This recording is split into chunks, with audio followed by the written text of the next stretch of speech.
جی السلام علیکم ورحمۃ اللہ وبرکاتہ۔ ہم سبق پڑھ رہے ہیں نورانی قاعدہ تختی نمبر 2 مرکبات۔ تختی نمبر 1 مفردات، الگ الگ حرفوں کو مفردات کہتے ہیں۔ تختی نمبر 2 مرکبات، ملے جلے حرفوں کو مرکبات کہتے ہیں۔ تو ہم بڑھتے ہیں آج اپنے اگلے سبق کی طرف۔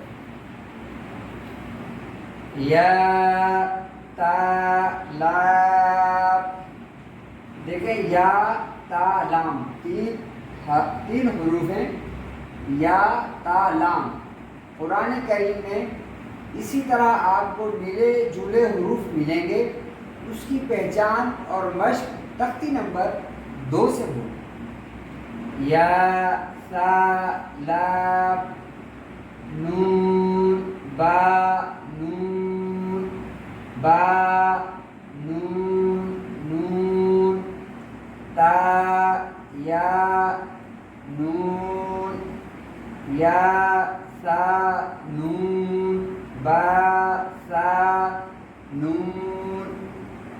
اب یہ 2 حروف مفردات میں سے، تاکہ بچے کو یہ بتانا بھی ضروری ہے کہ اس میں سے مرکب کون سا ہے اور اس میں سے مفرد کون سا ہے۔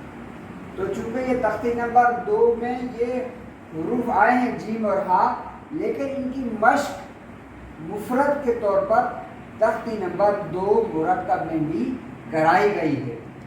جیم ہا خا حا سا خا با جیم تا تا حا تا یا جیم با با خا تا تا ہا با تا یا ہا۔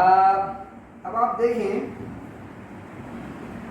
حروف کو ادل بدل کر کے، یعنی کبھی یا کو ہا کے ساتھ ملا دیا، کبھی جیم کو با کے ساتھ ملا دیا، کبھی جیم کو تا کے ساتھ ملا دیا، تو عدل بدل کر کے حروف کی پہچان کرائی گئی ہے۔ اس تختی میں اگر ہم صحیح طریقے سے حروف کی پہچان کر لیتے ہیں تو گارنٹی کے ساتھ آپ نورانی قاعدہ 1 مہینے میں پڑھ سکتے ہیں، اور گارنٹی کے ساتھ ناظرہ قرآن کریم 3 مہینے میں آپ پڑھ سکتے ہیں۔